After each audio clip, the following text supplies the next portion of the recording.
Greetings, dear precious, magnificent spirit soul that you are. And these words, they're sounds and words made of letters with numbers and all of that, and you are way beyond that.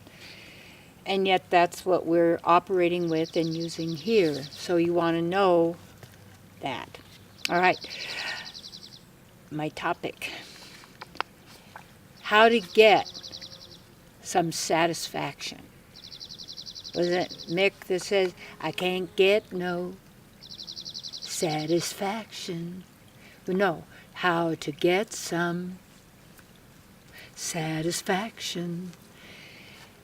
People want satisfaction. That means satisfaction in food. And something that's a phenomenon right now, and I don't mean a good one, it's an anomaly, you might say, of the lack of knowledge about nutrition, even what's good for the body, or what's good for the self, but especially also, and both, good for the self and good for the body. And you can have a person with a big, huge body dying of malnutrition very easily because of what they're eating cannot be absorbed by the body, or they may have some very rare situation. People have some really, really challenging physical problem. And things don't start out that way, but that's, how they begin. And the tongue is very difficult to control because we're all eating, and the taste that's on the tongue, and also what we say. And remember, thoughts are words. When you're thinking in words. Words are sounds. Sounds are vibration. I tune my piano to 432 because that's better for the pineal gland or for the harmony of the body. And then, so that whole idea of then satisfaction is it's the sound. Words are sounds. Sounds are vibrations. Vibrations are energy waves. Energy is light. That's electricity is energy, is light. Therefore, thoughts are light. And then when we notice that this realm or this reality is made of color and form, or we see and appears as dimension and such, okay, how to really be satisfied is to always have the best. First thing to be satisfied with would be with yourself. The mind is always going to tell you, bring up opposition to you, because this is how the mind operates, because it operates on opposition. And that keeps you in a duality and choosing sides and like and dislike, all of this. And yet that comes from the absolute, which would be absolute love. And love has no opposite. In the absolute, in this realm, you would say hate would be the opposite of love, because you would not be there to care for them and work for their welfare. You would hate them and resent them and be envious and jealous, and therefore want what they have, want them gone and want them dead, basically. And here's a nobody dies, but wants them like that. That keeps us, that person then, in being dissatisfied. They're always dissatisfied with where they are. The key of having enough to be satisfied is to first get who you are, and that to be satisfied with yourself. That does not mean you might be satisfied with the job you're doing, or you think you could do a better job, or you could improve it. But you don't have to destroy yourself or put yourself into depression, beat yourself up, because you would like to develop more of your talent, your ability, or to do maybe a more thorough job in what you're doing, and to be really an expert in that because it interests you and because you like developing that. And what I like so much about my path of study of the Vedas is the Vaishnava path, and because it's like this. It's dealing with who you are already as a whole person. That, to me, that is the teachings of Yeshua. That is really the best teachings of any it tells you who you really are, and it makes divine logic. I mean, it's pure, but you get material logic. It's always saying, well, there's better and best, and there's good and there's bad. Well, yeah, there's ultimate goodness, and ultimate goodness has no evil. There is no living in opposition to yourself. You are living in harmony with yourself. So in being satisfied, you've got to be first satisfied with who you are. Satisfied doesn't mean that I'm thinking what I think I am, and my false ego, what I pretend to be, what I'm promoting, defending, my cast of characters I'm expressing. No, it's who I am.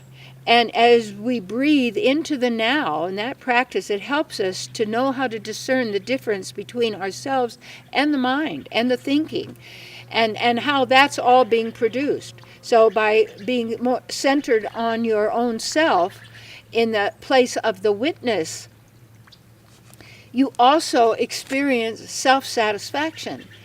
And self-satisfaction, self-fulfillment is the treasure, and we are the treasure house of pleasure. We are pleasure seekers because our nature is divine pleasure.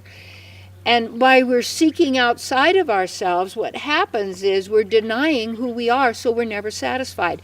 And then there's the belief, if I'm satisfied, I won't get any more.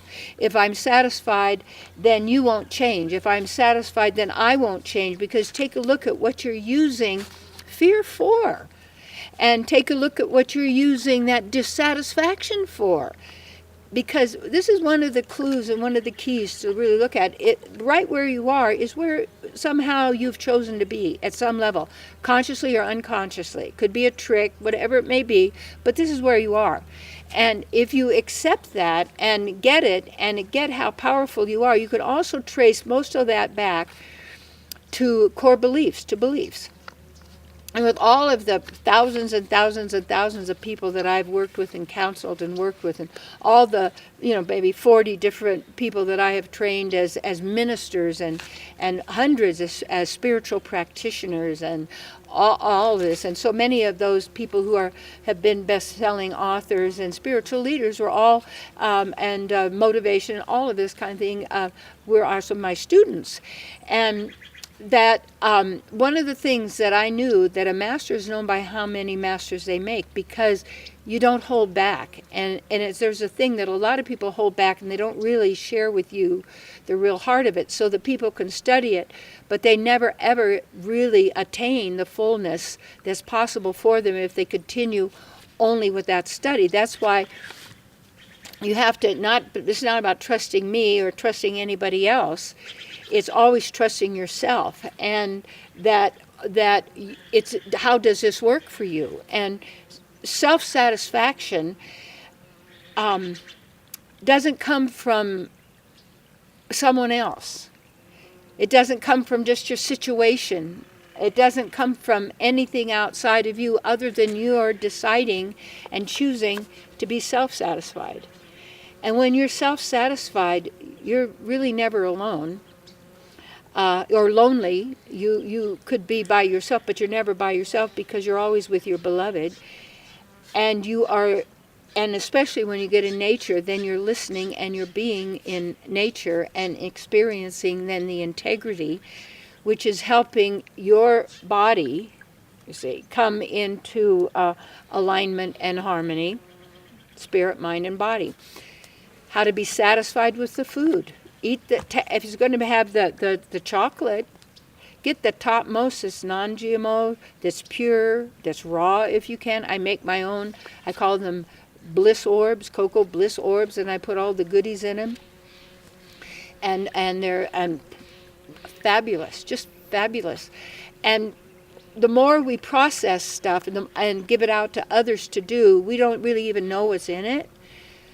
And then the person can't be satisfied because there's always something going on in the body that's not healthy, or and then in the mind, if you're always plagued with thoughts, I don't have enough, I don't get enough, I'm going to lose what I've got, that the person left me and took it, so I don't have it, and always going, I don't have it, so I can't be satisfied. And the fear of self-satisfaction is that you won't have ambition. Well, what do you need ambition for? You're already there. Then you go and you do what you want. You go do what your service is. You go do what your life is about, because you are life. What you are about, you say, understand or understand. You don't need to do understand. Understand. When someone says, do you understand? You don't stand under anyone. And what you do is you acknowledge source. And we have all the qualities of our own source, our partner, our beloved, God without whatever name, because we don't have name for that. But there may be. And we're also individuals with our own power of choice. And when we have all these divine qualities already, nothing's missing. If you're not satisfied, it's because you're in a hypnotic trance. You believe what you've been taught and told, and you're arguing for your limitations consistently.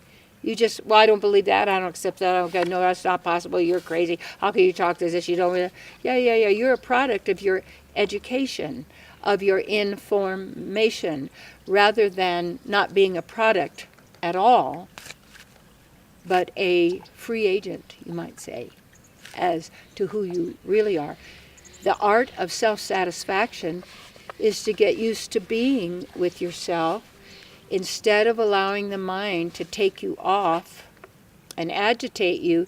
Get into your meditation, get into nature, get into just being and feeling and expressing. And when the mind starts to tell you you don't have enough, you got to do this, give yourself again permission to sink into it, to let yourself feel what it would like to be without worries, to get into this. And when you eat something, eat it slowly if you're going to taste that and experience the satisfaction. And what happens in even relationship, it's especially if you're not feeling the love, and every day you drag what was yesterday into today, you become more and more dissatisfied. But yet, if you start every moment fresh, as soon as you realize you're caught in that trap of self-hatred and of others and all of that, or you've been triggered, you get right back to the self. And then you live in the state of self-satisfaction. And as you go about your life, you're not looking to become satisfied and fulfilled and prospered, because that's who you are. And you take yourself to those relationships. You go with yourself to that job. You don't go there to say, I didn't get it, you didn't give it to me, I didn't have enough, and then have excuses for your misery and self-satisfaction. But you're the one experiencing it, see? So use divine logic. Breathe into the now. I am satisfied with myself and who I am. Say that. Yeah. And start to experience the joy of self-satisfaction.